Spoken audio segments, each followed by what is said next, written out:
ورحمة الله وبركاته.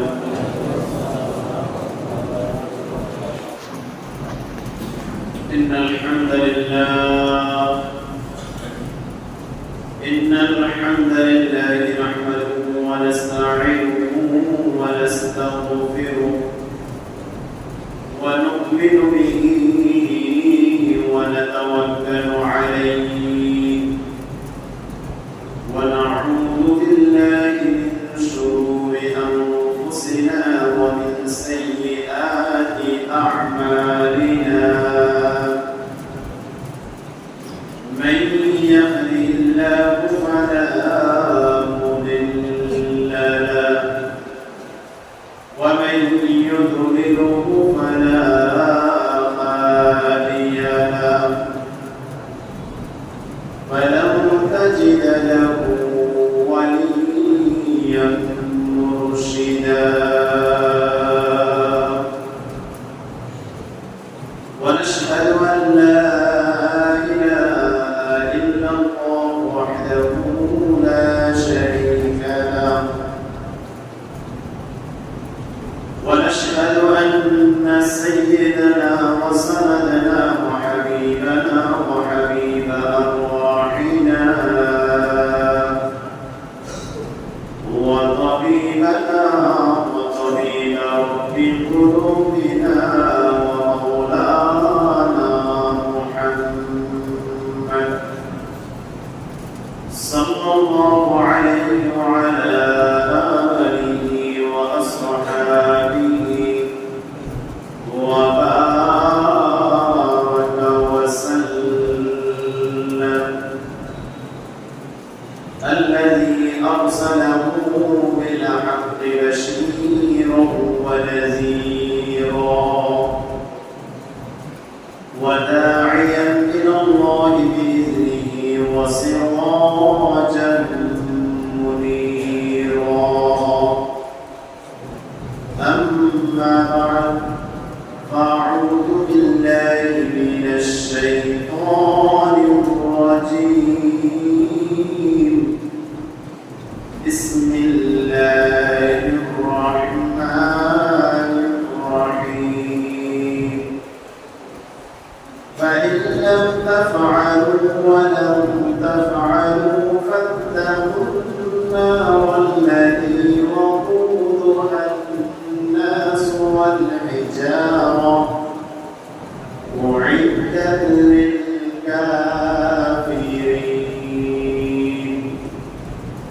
صدق الله مولانا العظيم وصدق رسوله النبي الحبيب الكريم، ونحن على ذلك من الشاهدين والشاكرين،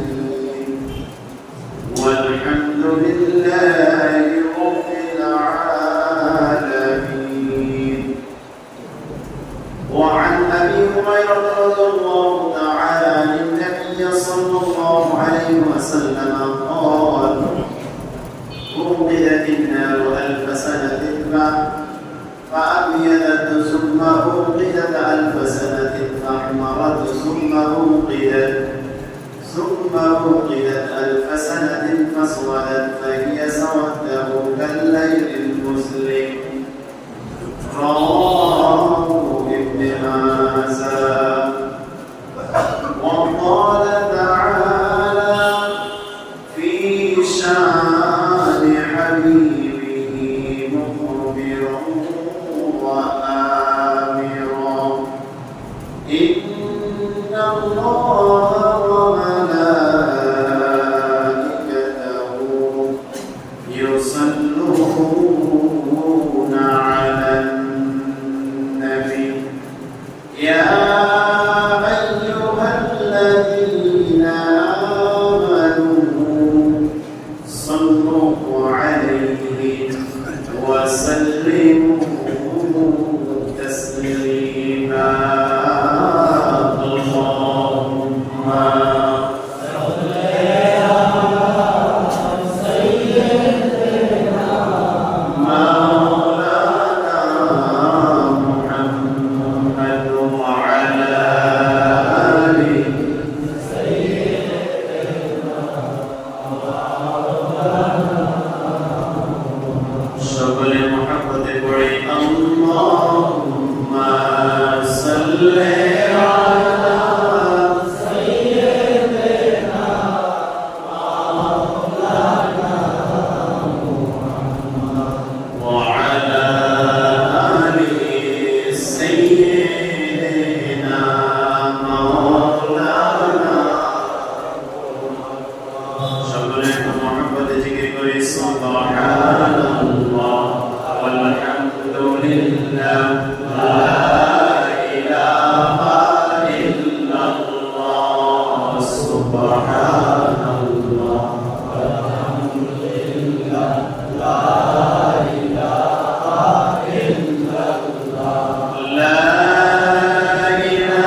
আমাদেরকে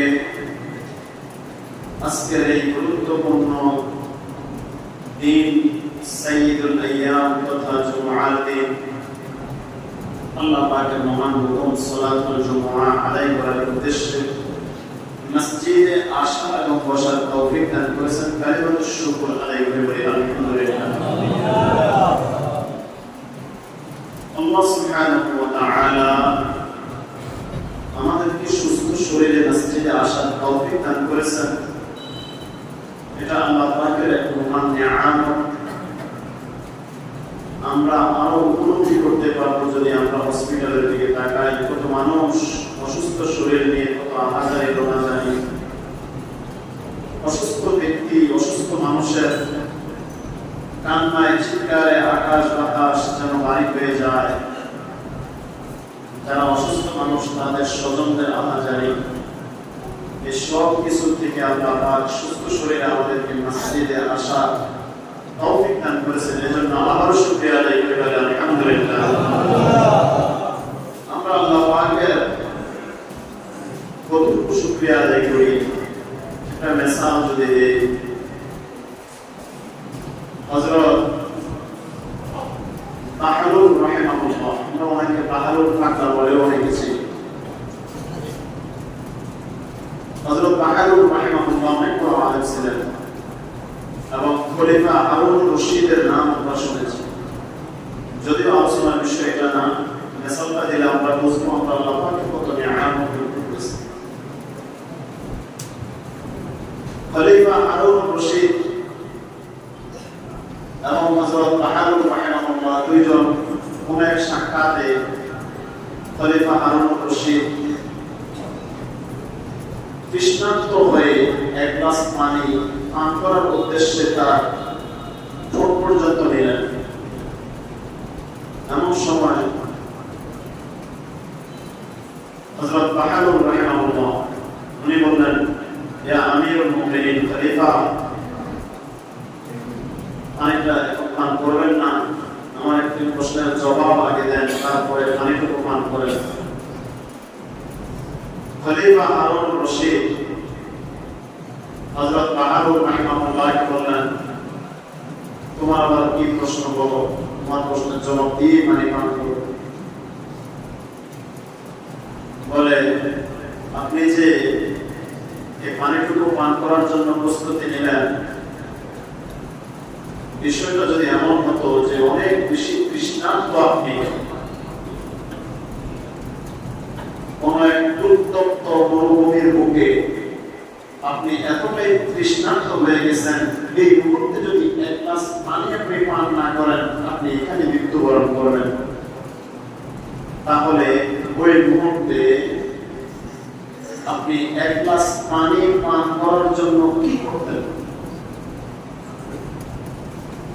খলিফা হারুন রশিদ জবাব দিলেন, যদি এমন হয়ে যেত যে আমি এক গ্লাস পানি পান না করলে মৃত্যুবরণ করবো, তাহলে আমি আমার সমস্ত সম্পদ এক গ্লাস পানি পান করার জন্য ব্যয় করতাম, তারপরেও এক গ্লাস পানি আমি আগে পান করার চেষ্টা করতাম। এটা বললেন বাদশাহ হারুন রশিদ। যে বাদশাহ হন ওনার সম্পদ কি কম না বেশি? খলিফা হারুন রশিদ যখন বললেন আমি আমার সমস্ত সম্পদ ব্যয় করে হলেও ওই মুহূর্তে উত্তপ্ত মরুভূমিতে এক গ্লাস পানি পান করার চেষ্টা করবো, কারণ এক গ্লাস পানি পান না করলে আমার জীবনটাই চলে যাবে, এই বলে তিনি পানিটা পান করার ইচ্ছা প্রকাশ করলেন। হযরত হারুন রাহিমাহুল্লাহ উনি বললেন হুজুর বেয়াদবি মাফ করবেন, আরেকটা প্রশ্নের জবাব দেন। বলে আবার কি প্রশ্ন? বলে আপনি এক গ্লাস পানি পান করার পর এই পানিটা যদি আপনার পেটের ভিতর থেকে বের না হয়, প্রচন্ড প্রস্রাবের ব্যাগ আপনার হয়েছে কিন্তু প্রস্রাব বের হচ্ছে না, প্রথম তো এক গ্লাস পানি পান করার জন্য আপনি আপনার সমস্ত সম্পদ বিলিয়ে দেওয়ার কথা বলে ফেলেছেন, এখন ঘটনাচক্রে পানিটা পেট থেকে বের হচ্ছে না, প্রস্রাব আটকে গেছে। এই এক গ্লাস পানি পেট থেকে বের করার জন্য যদি বের না করেন আপনি মৃত্যুবরণ করবেন, তাহলে বের করার জন্য আপনি কি চেষ্টা করছেন? খলিফা হারুন রশিদ জবাব দিল, এক গ্লাস পানি পান করার জন্য আমি আমার সমস্ত সম্পদ ব্যয় করার কথা বলেছি, যদি এক গ্লাস পানি আমার পেটের ভিতরে গিয়ে বাহির না হয়, এক গ্লাস পানি বাহির করার জন্য আমি আমার পুরো রাজত্বই দিয়ে দিতাম। কয় গ্লাস পানি? এক গ্লাস পানি পান করবে সমস্ত সম্পদের বিনিময়ে, আর এই এক গ্লাস পানি পান করার পর পেট থেকে বাহির করার জন্য পুরো রাজত্ব দিয়ে দিবে। সুবহানাল্লাহ বলবেন না? আল্লাহ পাকের কত নিয়ামত আমরা ভোগ করি, আল্লাহ পাকের কত নিয়ামত আমরা খাই, দৈনিক কত গ্লাস পানি আমরা পান করি, কত গ্লাস পানি আমাদের প্রস্রাবের সাথে ইউরিনের সাথে চলে যায়, শুধু পানির দিকে তাকাই না। সাম্প্রতিক একটা মেসাল আবার আপনাদেরকে স্মরণ করে দিই, গত একদিন আগে আমাদের সাহিত্যের আম্মা দুনিয়া থেকে বিদায় নিয়েছে। আল্লাহ কাকে আমাকে দুনিয়ার সমস্ত কানা বলুন মাজাবের জড়িয়ে আমাদের করে আমি দুনিয়ার যত প্রতিটি করেছে আল্লাহ পাক যেন আমাকে মাফ করে দেবে আমি। এই মেসালটা দিলে বুঝবেন, একজন মাকে সন্তানেরা আইসিইউতে রেখেছে, লাইফ সাপোর্টে রেখেছে, 2 দিনের বিল যদি 1.5 লক্ষ থেকে 2 লক্ষ টাকা হয়ে যায়, 2 দিনের কিসের বিল মানুষটাকে বাঁচিয়ে রাখার চেষ্টা করে। আল্লাহু আকবার, আপনার আমার বয়স 30, 40, 50, 60 বছর যদি হিসাব করেন, 2 দিনের বিল যদি হয় 2 লক্ষ টাকা, কত জীবন থেকে কতদিন আমাদের চলে গেল। এক দিনের হিসাব যদি আমার রব আপনার রব আমাদের কাছ থেকে নেওয়া শুরু করে দেয়, আমাদের হিসাব দেওয়া কি কখনো সম্ভব হবে? আল্লাহ পাকের শুকরিয়া কেন আদায় করবেন, কেন আদায় করা প্রয়োজন? ছোট্ট এই জীবনটা 60 বছর 70 বছর একটা জীবন, আল্লাহ পাক এই জীবনটা আপনাকে আমাকে দান করেছে, এমনি দান করে নাই। যখন আপনার আমার মৃত্যু হয়ে যাবে, আল্লাহ পাক এই ছোট্ট জীবনের হিসাব পাইতো ভাই আপনার আমার কাছ থেকে নিবে। আমার জবাব থেকে আপনার জবাব থেকে যে কথাগুলো বের হয়, আল্লাহ পাক সবগুলো কথার হিসাব দিবেন। আমার আপনার সবগুলো কাজের হিসাব আল্লাহ দিবেন। আমরা ছোট্ট জীবনে যত কিছু উপার্জন করি, আল্লাহ আমার হিসাব দিবেন কোন পথে উপার্জন করব। যা কিছু আমরা আদায় করি, আল্লাহ পাক আমাদের হিসাব দিবেন কোন পথে আমরা ব্যয় করি। আমার এই ছোট্ট জীবনে লেখাপড়া করতে গিয়ে কত ছাত্র ভাইদের না জানি মন নষ্ট করেছি, আমার অজান্তে উস্তাদদের সাথে না জানি কত অন্যায় করেছি নিজের অজান্তে। কর্মজীবনে এসে না জানি ছাত্রদের অভাব ঠিক মতো আদায় করেছি কিনা আল্লাহ ভালো জানে। কর্মজীবনে এসে মানুষের সাথে চলাফেরা করতে গিয়ে কত ভুল করে ফেলেছি আল্লাহ জানে। কত মানুষের মায়া আঘাত দিয়ে ফেলেছি আল্লাহ জানে। আমাদের জীবনের প্রতিটি কর্মের হিসাব আল্লাহর নিকট দিতেই হবে। কোনো আমরা যে ইবাদত করি, মনের মধ্যে একটু আশা জাগে রবের ইবাদত করার চেষ্টা করি। হায় হায়, আমার যদি একটু চিন্তা করে আমার ইবাদতটা যদি কবুলই না হয়, তাহলে যতটুকু আশা ছিল ততটুকু তো আমার আর নাই। এই আমলটুকু যদি আমাদের কবুল না হয়, আমল কবুল হওয়ার জন্য এক নাম্বার শর্ত হালাল রিজিক। আমরা কতজন আছি, আমরা যে খাবারটা মুখে তুলে নিচ্ছি এই খাবারটা সম্পূর্ণ হালাল কিনা? আল্লাহ সুবহানাহু ওয়া তাআলা তার কত নিয়ামত আমাদেরকে দান করে রাখলেন। এজন্য আল্লাহ পাক কুরআনুল কারীমের মধ্যে বলে দিলেন, লা ইন শাকারতুম লা আযীদান্নাকুম ওয়া লা ইন কাফারতুম ইন্না আযাবি লাশাদীদ। আমি আল্লাহর পাকের দেওয়া নিয়ামতগুলো ভোগ করে করে যদি আমি রবের শুকরিয়া আদায় করব, আমি রবের শুকরিয়া যদি আদায় করার মতো করতে পারো, আমি রব তোমাদেরকে আরো নিয়ামত বাড়াইয়া দেই।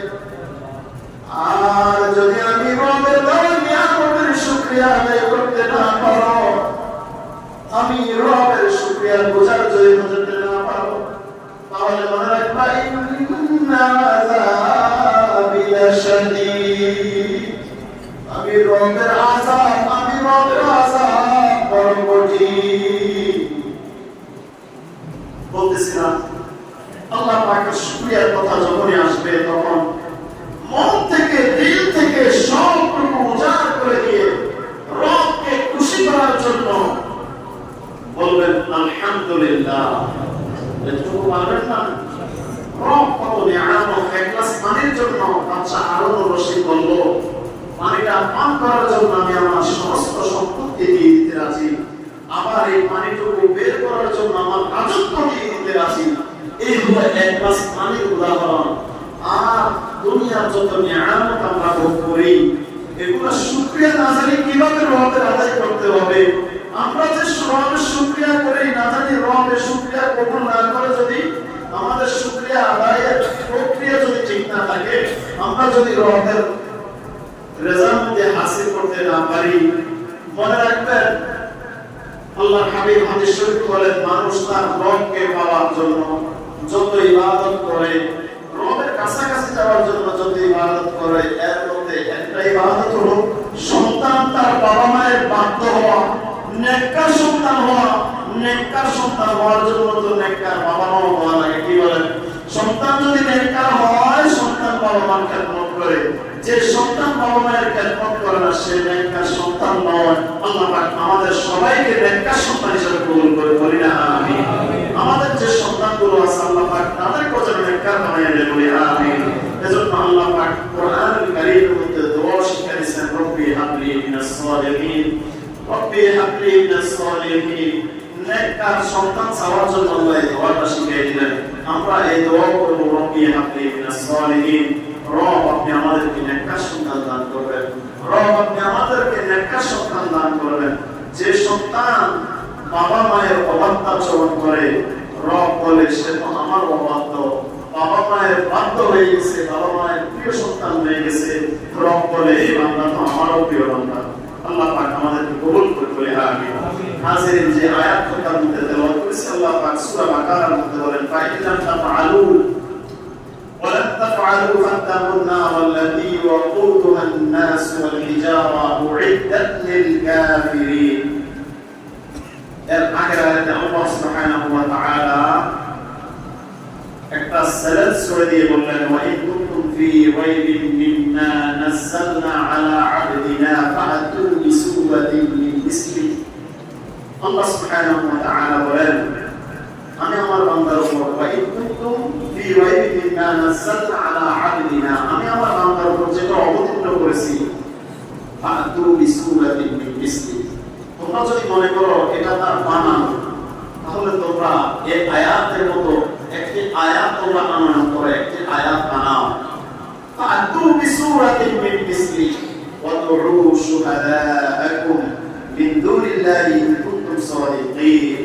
আর যদি তোমরা এই সূরাটির মতো কোন সূরা, আয়াতের মতো কোন আয়াত তোমরা আনয়ন করতে না পারো, তাহলে আল্লাহ পাক এইটাকে কেন্দ্র করে পরের আয়াতে বলেন, ফাইল্লাম তাফআলু যদি তোমরা এটা করতে না পারো ওয়ালান তাফআলু এবং কখনো তোমরা তা করতে পারবে না ফাত্তাকু তোমরা তোমাদের রবকে ভয় করো ফাত্তাকুন নারাল্লাতী ওয়াকুদুহান নাস ওয়াল হিজারা ওই আগুনকে ভয় করো রব যে আগুন প্রজ্বলিত করেছে যে আগুনের ইন্ধন হবে মানে জাহান্নামের আগুনটা জ্বালানোর জন্য দুইটা বস্তু থাকবে একটা হলো আয়াতে আল্লাহ বলে দিলেন ওয়াকুদুহান নাস এক নাম্বার হলো মানুষ ওয়াকুদুহান নাস জাহান্নামের আগুন কি দিয়ে জ্বালানো হবে লাকড়ি কি হবে মানুষ ওয়াকুদুহান নাস দুই নাম্বার ওয়াল হিজারা দুই নাম্বার হলো পাথর দুর্গন্ধময় দুর্গন্ধযুক্ত পাথর আল্লাহ বলেন মুইদ্দাত লিল কাফিরিন যা প্রস্তুত রাখা হয়েছে কাফিরদের জন্য যারা আল্লাহকে অস্বীকার করে যারা ঈমান আনয়ন করে না তাহলে আশা করা যায় আমরা যারা ঈমান আনয়ন করলাম আমরা যারা আমাদের রবকে ভয় করি আমরা যারা আল্লাহকে রাজি খুশি করার চেষ্টা করি এটা আসলে আমরা নয় ওই লাকড়ি হবে ওই সমস্ত ব্যক্তিরা যারা কুফরি করেছে অস্বীকার করেছে আল্লাহ পাক যেন আমাদেরকে জাহান্নামের ভয়াবহ আগুন থেকে হেফাজত করে বলি আমিন আয়াতের ব্যাখ্যা করতে গিয়ে মুফাসসিরিন কেরাম বলেন আল্লাহ পাক এখানে বলেন ওয়াকুদুহান নাস ওয়াল হিজারা এখানে নাস মানে মানুষ এটা বুঝলাম যে মানুষরা ঈমান আনয়ন করে না নেক আমল করে না কিন্তু ওয়াল হিজারা কোন পাথর আল্লাহ পাক কোন পাথর দিয়ে জাহান্নামের আগুন জ্বালাবেন এই পাথরের ব্যাখ্যা করতে গিয়ে তাফসীর ইবনে কাসিরের মধ্যে এটার ব্যাখ্যা নিয়ে আসলেন হিয়া হিজারাতুল কিবরিয়াতিল আযীমাতু সাওদাতুল মুবতিনা অর্থাৎ এটা এমন বড় বড় পাথর হবে যেটা দুর্গন্ধ এতটা প্রখর হবে মানুষ মৃত্যুবরণ করলে লাশটাকে যদি মাটির উপরে জমির উপরে রেখে দেয় মৃত গলা পচা মানুষের দেহ থেকে যে গন্ধ আসে তার চাইতেও বেশি দুর্গন্ধময় ওই পাথর হবে এবং ওই পাথরের মধ্যে যখন আগুন দেওয়া হবে ওই আগুনটা এতটা তাপ হবে এতটা প্রখর তাপ হবে আমরা যারা এই কামার পট্টিতে যারা যায় কয়লার মধ্যে আগুন লাগাইলে আগুনের তাপ স্বাভাবিক তাপমাত্রার চাইতে কয়লার আগুনের তাপ বাড়তে থাকে না আল্লাহ পাক বলেন জাহান্নামের আগুনটাকে আমি এমন বড় বড় পাথর রেখে দিয়েছি জ্বালানোর জন্য যে পাথরটা যত বেশি আগুনে জ্বলবে তার আগুনের প্রখরতা তার চাইতে বাড়বে আল্লাহ হাবিব সাল্লাল্লাহু আলাইহি ওয়াসাল্লাম হাদিস শরীফ বলেন জাহান্নামের আগুনকে 1000 বছর জ্বালানোর পর জাহান্নামের আগুনটার রং হয়ে গেল সাদা রঙের এরপর আবার এই আগুনটাকে আজকে মুবারক থেকে হাদিসটা দেখলাম আল্লাহ হাবিব বলেন আবার এটাকে 1000 বছর জ্বালানো হলো ওই আগুনকে আবার 1000 বছর জ্বালানোর পর আগুনের বর্ণ হয়ে গেল লাল আবার 1000 বছর এই আগুনটাকে জ্বালানো হলো জ্বালানোর পর আগুনের রং ধারণ করলো কালো তাহলে 3000 বছর আগুনকে জ্বালানোর পর জাহান্নামের আগুনের রং কালো বর্ণ হয়ে গেল তো মুফাসসিরিন কেরাম নিজেরা প্রশ্ন ছুড়ে দিলেন জাহান্নামের আগুনটাকে সাদা রাখতে পারতো লাল রাখতে পারতো কালো কেন রাখতো মুফাসসিরিন কেরাম আবার এটার উত্তর দিয়ে দিলেন যে এটা কালো রাখার কারণ হলো জাহান্নামের আযাব যেন এক বান্দা দূর থেকে দেখতে না পায় কারণ জাহান্নামের আগুনের তাপ এতটা প্রখর দুনিয়ার আগুনে যদি আমরা আমাদের আঙ্গুল অথবা হাত দেই শরীরের কোন একটা অংশ যদি জ্বলে আগুনের মধ্যে ওই অংশটাই বেশি ক্ষতবিক্ষত হয়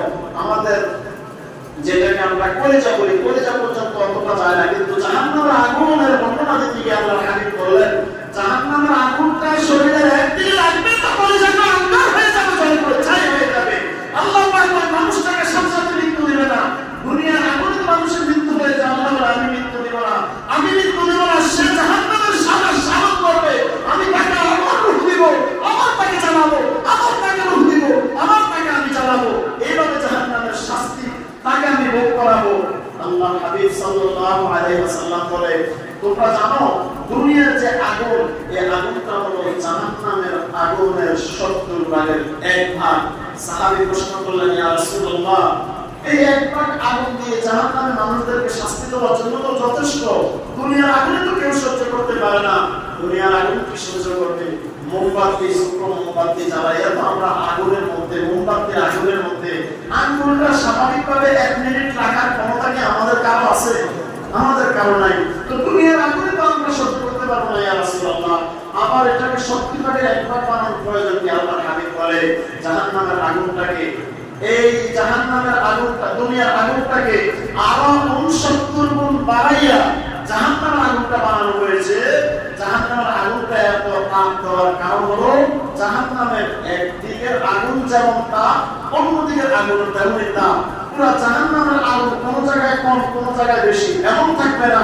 দুনিয়ার আগুন যেদিকে লাকড়ি বেশি ওইদিকে আগুনের তাপ বেশি, যেখানে লাকড়ি কম ওখানে আগুনের তাপ কম করে না। জাহান্নামের আগুন এরকম কিছু না, জাহান্নামের আগুন পুরো জাহান্নামে এক অবস্থানে থাকবে। একবার জাহান্নাম আল্লাহ পাকের নিকট দরখাস্ত করলো, ইলাহি আমার উত্তপ্ত তাপের কারণে জাহান্নামের এক পাশ অন্য পাশকে গ্রাস করে ফেলতেছে, এই মুহূর্তে আমি কি করব? জাহান্নাম কার নিকট আবেদন করলো? আল্লাহ পাকের নিকট আবেদন করলো। আল্লাহ পাক জাহান্নামকে দুইটা নিঃশ্বাস ফেলানোর অনুমতি দিলেন।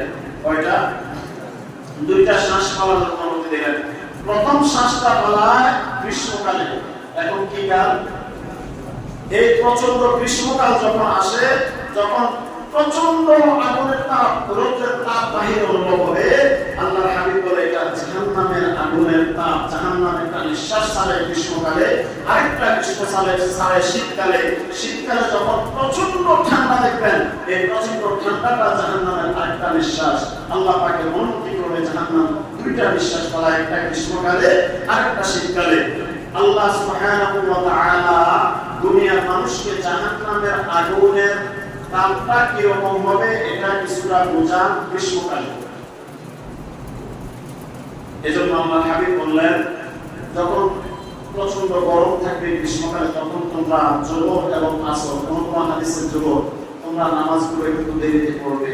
একটু যখন রোদের তাপ প্রখরতা কমবে, নামাজ তখন আদায় করবে। কারণ জাহান্নামের আগুন, জাহান্নামের নিঃশ্বাসটা হলো দুনিয়ার এই গরমটা। এজন্য গরমকালে যোহর নামাজ এবং আসর নামাজ একটু দেরি করে পড়া ভালো। কথা বলছেন?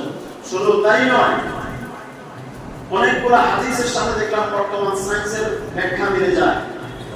এরকম একটা হাদিস আজকে পাইলাম। তো যাই হোক, আল্লাহর হাবিব সাল্লাল্লাহু আলাইহি ওয়াসাল্লাম বললেন, জাহান্নামের আগুনটা পৃথিবীতে মানুষ তিনভাবে আস্বাদন করবে। কয়ভাবে?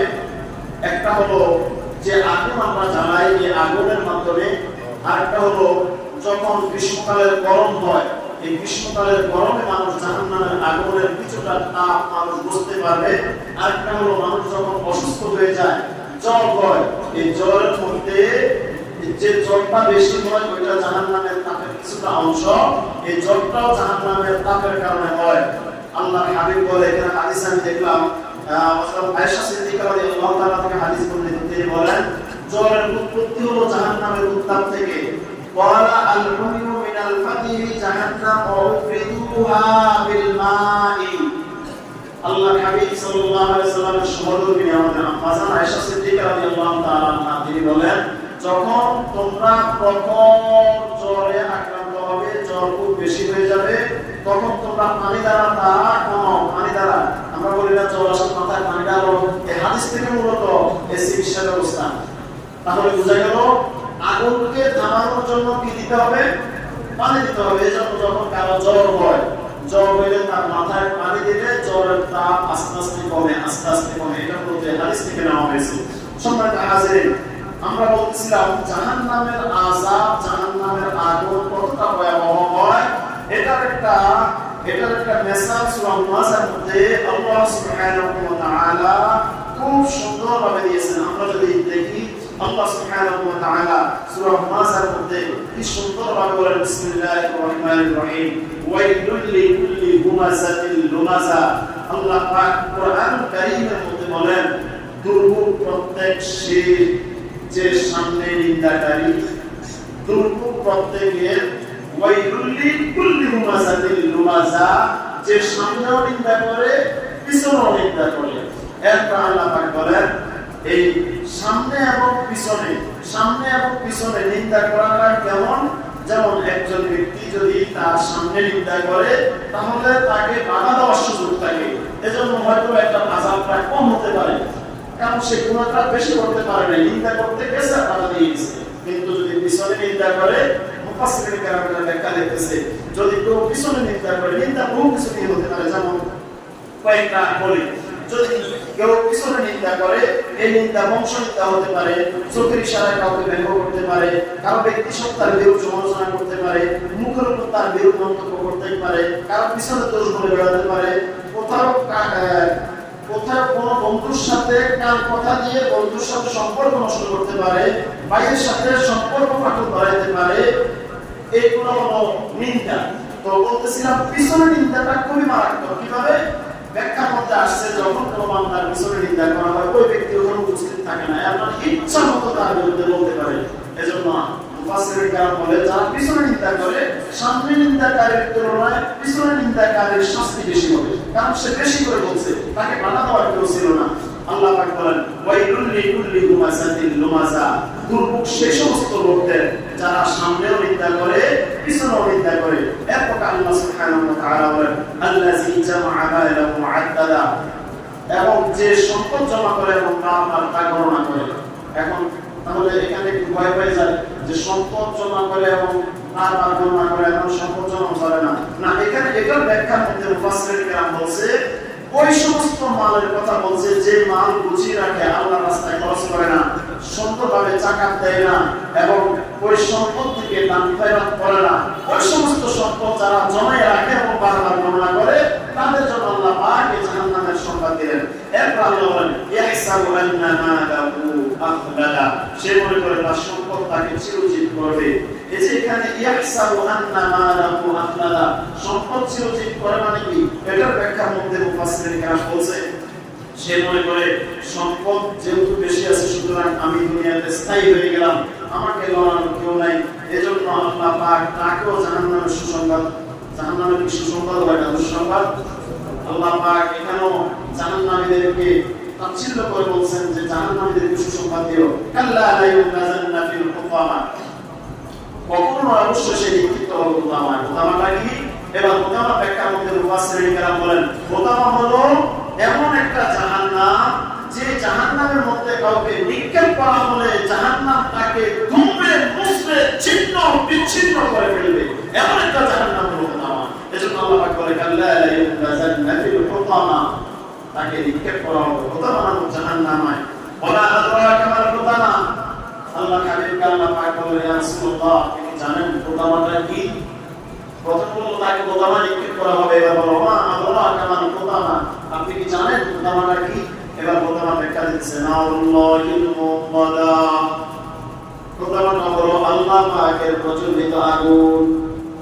আল্লাহ পাকের প্রজ্বলিত আগুনটা আবার কি? মুফাসসিরিন কেরাম ব্যাখ্যা করেন আল্লাহ যেরকম মহান, আমরা যখন বলি আল্লাহু আকবার, আল্লাহ মহান, আল্লাহ যেমন মহান, তিনি প্রজ্বলিত করেন যে আগুন, সে আগুনটার তাপ তত বেশি, সে আগুনটার প্রখরতা তত বেশি, লেলিহান শিখা তত বেশি। জাহান্নামীদের জাহান্নামের আগুনের কথা বলা হয়েছে, জাহান্নামের আগুনের লেলিহান শিখা মানুষ যদি হাজার হাজার মাইল দূরেও থাকে, জাহান্নামের আগুনের লেলিহান শিখা তাকে সেখানেও গ্রাস করবে, জাহান্নামীদেরকে গ্রাস করবে। এজন্য আল্লাহ পাক বলেন না আল্লাহিল মুওয়াদা, এই হুতামাটা হলো, এই আগুনটা হলো আল্লাহ পাক নিজে যেটা প্রজ্বলিত করে। এরপর আল্লাহ সুবহানাহু ওয়া তাআলা বলেন আল্লাযী তাফাদিউ আলাল আফিদা, এই আগুনটা মানুষের হৃদপিণ্ড পর্যন্ত পৌঁছে যাবে। আঙ্গুলের মধ্যে আগুন লাগছে তো কলিজাটা ফেটে, কলিজাটা জ্বলে পুড়ে সারকার হয়ে যাবে, ছাই হয়ে যাবে। দুনিয়ার আগুনের এত তেজ নাই, আঙ্গুলে লাগছে আঙ্গুল জ্বলে পুড়ে ছাই হয়ে যাবে, পায়ের মধ্যে লাগছে পাওয়া জ্বলে যাবে। জাহান্নামের আগুনটা এত কঠিন হবে, আল্লাহ বলে আল্লাযী তাফাদিউ আলাল আফিদা, এমন একটা আগুন, এমন একটা আগুন যে আগুনটা মানুষের হৃদপিণ্ড পর্যন্ত পৌঁছে যাবে, মানুষের কলিজাটা, মানুষের হৃদয়টা সব কিছু গ্রাস করে ফেলবে। আল্লাহ সুবহানাহু ওয়া তাআলা বলেন ইন্না আলাইহিম মুসাদা, নিশ্চয় তাদেরকে আবদ্ধ করে রাখবে, জাহান্নামীদেরকে জাহান্নামের মধ্যে ফেলানো হবে। দরজাটা এমন ভাবে আটকানো হবে, দরজাটার উপর পিলার দিয়ে দেওয়া হবে, অথবা জাহান্নামীদেরকে ওই পিলারের মধ্যে বেঁধে রাখা হবে। জাহান্নামের আগুন বাহিরে আসার জন্য দরজা জানালা অনেক দূরের কথা, কোন ছিদ্র পর্যন্ত জাহান্নামের থাকবে না যে আগুন বাহিরে আসবে। আল্লাহ বলেন ওই রকম জাহান্নামের মধ্যে তাদেরকে ফেলানো হবে। ইন্নাহা আলাইহিম মুসাদা, ইন্নাহা আলাইহিম মুসাদা বিনি'আমাতিন মুমাদ্দাদা, প্রলম্বিত স্তর সমূহ উঁচু স্তম্ভে। বলা আগুনের বেরিহান শিখাগুলো এক এক জায়গায় অগ্নি শিখার উঁচু উঁচু স্তর থাকবে। আল্লাহ পাক এমন সমস্ত বিনি'আমাতিন মুমাদ্দাদা, মুমাদ্দাদা ব্যাখ্যা করতে কি বলে, যার অর্থ হচ্ছে জাহান্নামের দরজাগুলো বন্ধ করে দেওয়া হবে, যার উপরে উঁচু উঁচু থাম। আমাদের দেশে আমরা একটা মেসাজ দিয়েছে, কারেন্টের এই কংক্রিটের যে খামগুলা, এগুলো অনেক ভারী না। আল্লাহ বলেন জাহান্নামের আগুন যখন জ্বালানো হবে, দরজার সাথে এমন খাম দেওয়া হবে, উঁচু উঁচু খাম দেওয়া হবে, যেন দরজা কখনো না করে, অথবা এই উঁচু উঁচু খামগুলোর মধ্যে জাহান্নামীদেরকে বেঁধে দেওয়া হবে, জাহান্নামের ভিতরে যেন তারা বের হতে না পারে। আল্লাহ পাক আমাদের সবাইকে জাহান্নামের আগুন থেকে হেফাজত করুন না, আমিন। আমরা মুনাজাতের মধ্যে দোয়া করি, আল্লাহুম্মা আজিরনা মিনান নার, রব আপনি আমাদেরকে আগুন থেকে, জাহান্নামের আগুন থেকে হেফাজত করুন। আল্লাহুম্মা আজিরনা মিনান নার। এই যে আমরা দোয়াটা পড়ি, জাহান্নামের আগুন থেকে আমরা ফানাহ চাই, মূলত আমাদের গুনাহের কারণে রব যখন আমাদের উপর অসন্তুষ্ট হয়ে যায়, তখন আমাদের উপর কোনো না কোনো কষ্ট চাপিয়ে দেয়। এই যে প্রখর তাপ, এই তাপের মধ্যে কত মানুষ কষ্ট পাচ্ছে, কত নাবালক শিশু বাচ্চা কষ্ট পাচ্ছে, কত রোগী কষ্ট পাচ্ছে।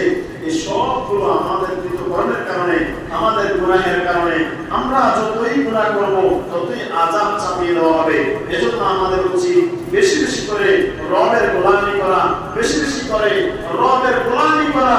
যত বেশি আমরা রবকে খুশি করব, তত আযাব আমাদের কাছ থেকে কমায় নেওয়া হবে, আমাদেরকে আযাব থেকে মুক্ত করে দেওয়া হবে।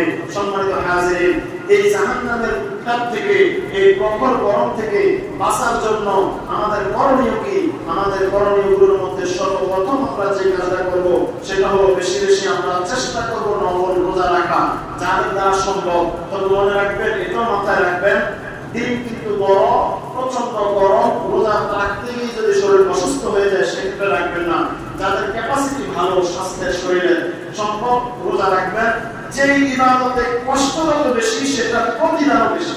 এজন্য রমজান যদি এখন নফল রোজা রাখেন, তাহলে এটার প্রতিদানও বেশি। রোজা রাখার চেষ্টা করবেন। 2 নাম্বার, আল্লাহর রাস্তায় সদকা, সদকা, সদকা। আল্লাহর রাস্তায় সদকা করবেন। যত বেশি সদকা করবেন, তত আল্লাহ পাক জাহান্নাম থেকে আপনাকে বাঁচাবে, আমাকে বাঁচাবে, জাহান্নাম থেকে আমাদেরকে মুক্তি দান করবে। 3 নাম্বার, পিপাসার্ত ব্যক্তিদেরকে পানি পান করানো। আলহামদুলিল্লাহ, আজকে দেখছি আমাদের অনেকগুলো যুবক ভাই এখানে শরবত পিলাইছে, আমিও খাইছি, আলহামদুলিল্লাহ, আমার জন্য পাঠাইছি, খুব ভালো হয়েছে। আমরা তাদের জন্য দোয়া করি, আল্লাহ পাক যেন তাদের উত্তম বিনিময় দান করে, বলি না আমিন। আল্লাহ হাবিব সাল্লাল্লাহু আলাইহি সাল্লাম বলেছেন, পিপাসার্ত যিনি, তাকে যদি পানি পান করাও, তাহলে মৃত ব্যক্তির জন্য এটা কাফারা হয়। তার জন্য আমরা ইসরার সওয়াব করি না, কুরবানি করি না। হাদিস শরীফের মধ্যে আসতে দেখলাম, আল্লাহ হাবিব সাহাবীদেরকে নির্দেশ দিয়েছে, পরামর্শ সময় তোমরা অমুক ব্যক্তির পক্ষ থেকে পানি বিলাও, এটা তার জন্য ইসরার সওয়াব, এটা তার জন্য কুরবানি, তার সওয়াব তার কবরে পৌঁছাবে। সুবহানাল্লাহ বলে থাকেন।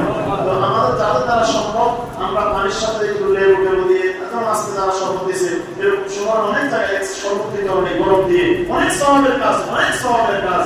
পানি বিতরণ করা, শরবত বিতরণ করা, এটা চেষ্টা করার জন্য। চতুর্থ নাম্বার, আমরা যারা এই নামাজ আদায় করি, আমরা চেষ্টা করব জোহরের নামাজটা একটু বিলম্ব করে আদায় করা, গরমের সিজনে জোহর এবং আসরের নামাজটা একটু বিলম্ব আদায় করা। 5 নাম্বার, অনেকে ওয়েদারকে, আবহাওয়াকে, গরমকে গালিগালাজ করে, রাসূল নিষেধ করছেন, খুব কঠিনভাবে নিষেধ করছেন। সাবধান, সাবধান, কখনো গালাগালি করিও না। তোমরা যদি গরমকে গালিগালাজ করো, এই গালিগালাজের হাদিসটা হলো এরকম, বিনা কারণে যদি তুমি কাউকে গালি দাও, খারাপ কথা বলে গালি দাও, এই গালিটার যদি উপযুক্ত সে না হয়, গালিটা তোমার উপর আটকাবে, তোমার উপর এসে পড়বে। এই জন্য গালিগালাজ করা যাবে না। বেশি বেশি গাছ লাগানো, গরম থেকে বাঁচার জন্য এটাও একটা উপায়। বেশি বেশি গাছ কেন লাগাবেন? দেখেন, এক একটা গাছ আমাদেরকে কি কি দেয় একটু বলে। দেখেন, একটা গবেষণায় দেখা গেছে একটি গাছ 50 বছরের যে পরিমাণ উপাদান ও সেবা দিয়ে থাকে, উপাদান মানে হলো ডালপালা, পাতা, ফল, ফুল, এই জিনিসগুলো যে পরিমাণ দিয়ে থাকে, এটার উপাদান এবং সেবা, আমরা গরম বেশি করে গাছের নিচে দাঁড়াই, গাছ ছায়া দেয়, এই উপাদান এবং সেবা একটা গাছ 50 বছরের যে পরিমাণ দিয়ে থাকে, এটার আর্থিক মূল্য প্রায় 40 লক্ষ টাকা। কত টাকা? 40 লক্ষ টাকা একটা গাছ। এরপরে আরো দেখেন, একটি গাছ এক বছরে 10টি এসি সম পরিমাণ শীত তাপ তৈরি করে। কয়টা এসি? 10টা এসি যে পরিমাণ সার্ভিস দেয় আমাদেরকে, একটা গাছ 10 বছর আমাদেরকে সেই পরিমাণ সার্ভিস দিয়ে যায়। এরপরে 750 গ্যালন বৃষ্টির পানি শোষণ করে একটা গাছ, 750 গ্যালন বৃষ্টির পানি শোষণ করে। কয়টা গাছ? এই পানিটা আবার 60 পাউন্ড ক্ষতিকর গ্যাস বাতাস থেকে শুষে নেয়। এই বাতাসের সাথে ক্ষতিকর কিছু গ্যাস আছে, এগুলো শোষণ করে নেবে গাছ। এরপরে দেখেন, একটি বড় গাছ দিনে 100 গ্যালন পানি বাতাসে ছেড়ে দেয়। একটি বড় গাছ যখন গরমকাল আসে, বাতাসের সাথে 100 গ্যালন পানি সে ছেড়ে দেয়। আমরা কি পানিটা দেখি? এটা সুন্দর একটা নজির আছে। আমরা যখন মক্কা মদিনায় গেলাম, দেখলাম ওখানে প্রত্যেকটা ফ্যান এমন বানা দেওয়া, ফ্যানের সাথে পানি আসতেছে, সেটাই দিচ্ছে পানি। এই পানিগুলো আপনার গায়ে পড়তেছে, আপনি ঠান্ডা অনুভব করতেছেন, আরাম অনুভব করতেছেন, কিন্তু শরীর ভিজতেছে না, শুকিয়ে যাচ্ছে। তাহলে একটি গাছ, প্রাপ্তবয়স্ক একটি গাছ যদি 100 গ্যালন পানি ছেড়ে দেয়, তাহলে এটা আমাদের জন্য কতটা উপকারী। এজন্য পরিবেশবিদরা পরামর্শ দিয়েছে, যারা গাছ কাটবে, একটি গাছ কাটার আগে 3টি গাছ রোপণ করবেন। কয়টি গাছ? 3টি গাছ রোপণ করে তারপরে একটি গাছ কাটবেন। সবার মধ্যে স্বভাবগত কারণে, জায়গার সংকুলনের কারণে গাছ লাগানো হয় না। তাদের পরামর্শ হলো ছাদ বাগান করা, ছাদের মধ্যে বাগান করা, বারান্দার টব লাগানো, টবের মধ্যে সুন্দর সুন্দর ভালো ভালো মানের গাছ লাগানো, ময়লা আবর্জনা হয় না এমন গাছগুলো লাগানো। তাহলে আপনি কি করলেন? বাসার মধ্যে একটা বাগান করে রাখলেন, ছাদের মধ্যে বাগান করে রাখলেন, পরিবেশের কিছুটা হলো সহায় হলো, যেখানে খালি জায়গা পাবেন ওখানে একটি গাছ লাগাবেন।